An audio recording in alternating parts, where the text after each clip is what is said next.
नमस्कार। हम 2025 में प्रवेश कर चुके हैं। 2024 के अंतिम सप्ताह में कई दुखद समाचार मिले। 26 दिसंबर को पूर्व प्रधानमंत्री श्री मनमोहन सिंह जी का देहांत हो गया। उनके वित्त मंत्री रहते हुए ही भारत में आर्थिक उदारीकरण की प्रक्रिया शुरू हुई थी।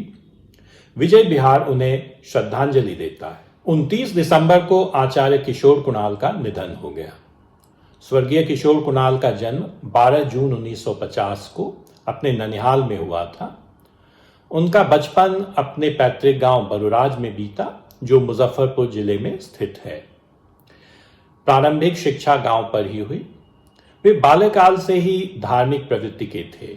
उनके घर से 20 मीटर की दूरी पर एक शिवालय था। बचपन से ही वे शिव जी को जल डालने के बाद ही अन्न ग्रहण करते थे। घर के सभी पुरुष मांसाहारी थे, लेकिन वे शुरू से ही शाकाहारी रहे। बचपन में उनको मांस मछली खिलाने के सभी प्रयास विफल रहे। वे कुशाग्र बुद्धि के छात्र थे। पढ़ाई लिखाई में उनकी बचपन से दिलचस्पी थी। मैट्रिक की परीक्षा में उन्हें 80% अंक मिले। उन्हें छात्रवृत्ति भी मिली। प्री साइंस की पढ़ाई उन्होंने लंगट सिंह कॉलेज मुजफ्फरपुर से की। अच्छे अंक मिले और इंजीनियरिंग कॉलेज में उनका एडमिशन हो रहा था।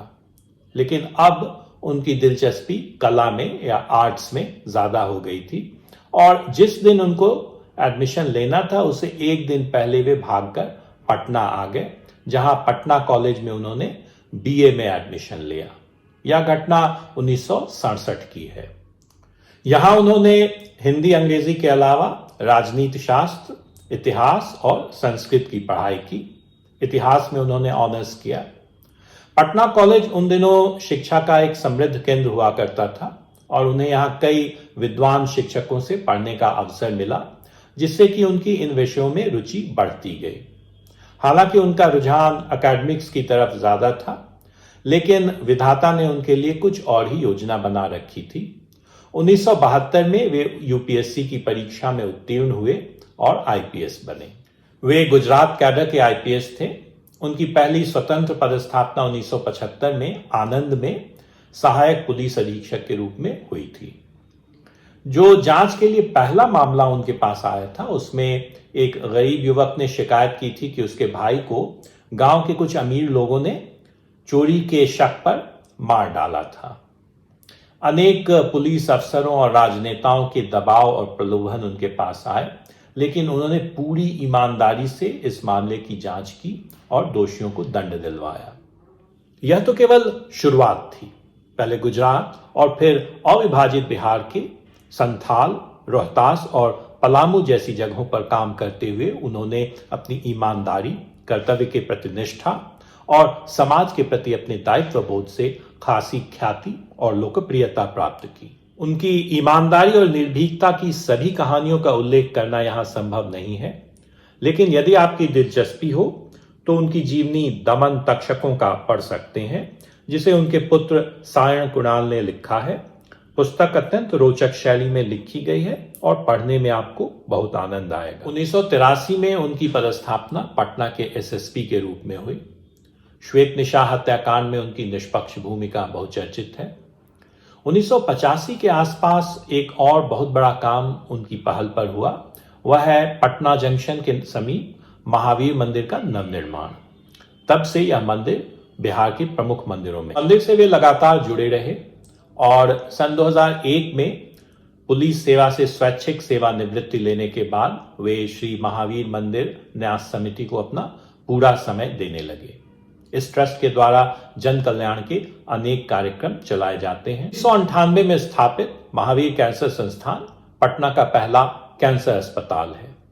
पटना के एलसीटी घाट स्थित महावीर वात्सल्य अस्पताल मुख्य रूप से बच्चों का अस्पताल है, यद्यपि कई अन्य सुविधाएं भी यहां उपलब्ध हैं। इसी प्रकार महावीर आरोग्य केंद्र और महावीर नेत्रालय भी गरीब जनता को अपनी सेवा दे रहे हैं। सन 2019 से अयोध्या में प्रतिदिन राम रसोई चलाई जा रही है, जहां श्रद्धालुओं को निःशुल्क भोजन कराया जाता है।